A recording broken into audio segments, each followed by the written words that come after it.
इधर महाराष्ट्र में औरंगजेब की कब्र को लेकर महाबवाल मचा हुआ है। नागपुर में हिंसा पूरी तरह सुनियोजित थी। ये बात महाराष्ट्र के मुख्यमंत्री देवेंद्र फडणवीस ने विधानसभा में कही है। फडणवीस ने कहा कि पत्थर एक जगह जमा किए गए थे, पेट्रोल बम बनाकर रखे गए थे।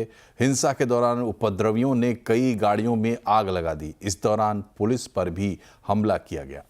फडणवीस ने लोगों से शांति बनाए रखने की अपील की और हिंसा में शामिल उपद्रवियों के खिलाफ कड़ी कार्रवाई की बात कही है।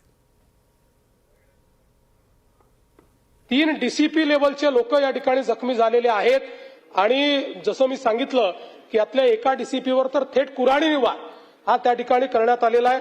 त्यामुळे निश्चितपणे याच्यामध्ये काही ना काही एक प्रकारे काही लोकांचा सुनियोजित पॅटर्न हा देखील त्या ठिकाणी दिसतो आहे। अशा लोकांना त्या ठिकाणी त्यांच्यावर कारवाई ही केलीच जाईल। आणि मी एक गोष्ट स्पष्टपणे सांगतो, पोलिसांवर ज्यांनी हल्ला केला असेल त्यांना काय झालं तरी सोडलं जाणार नाही। महाराष्ट्र के डिप्टी सीएम एकनाथ शिंदे ने नागपुर हिंसा को सोची समझी साजिश बताया है। एकनाथ शिंदे ने कहा है कि यह घटना पूरी प्लानिंग के तहत हुई है।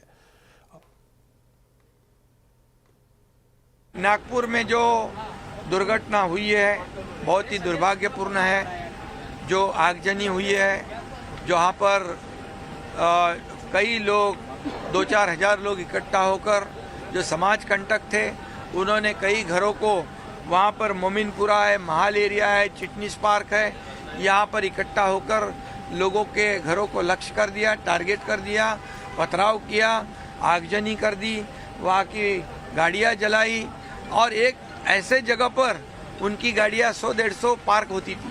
वहाँ मोमिनपुरा में एक भी गाड़ी खड़ी नहीं की। इसका मतलब ये होता है कि ये पूर्व नियोजित साजिश थी क्या, इसकी भी पुलिस तफ्तीश कर रही है। और नागपुर में हिंसा को लेकर राजनीति भी शुरू हो गई है। शिवसेना यूबीडी के अध्यक्ष उद्धव ठाकरे देवेंद्र फडणवीस से इस्तीफा मांग रहे हैं।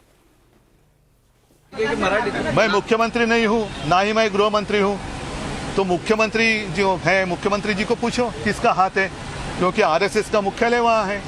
अब इनके कार्यकाल में वहां डबल इंजन सरकार है ना, महाराष्ट्र में और केंद्र में, तो डबल इंजन सरकार की असफलता है और अगर ये सरकार असफल है तो इन्होंने इस्तीफा देना चाहिए। और नागपुर हिंसा को आखिर सुनियोजित क्यों कहा जा रहा है, इसकी एक नहीं कई वजह हैं। देखिए ये रिपोर्ट।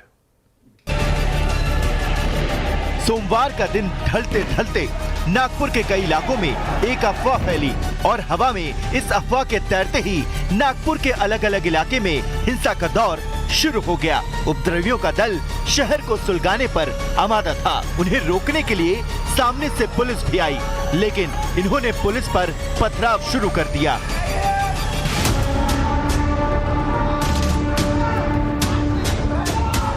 सबसे पहले जरा इस वीडियो को देखिए।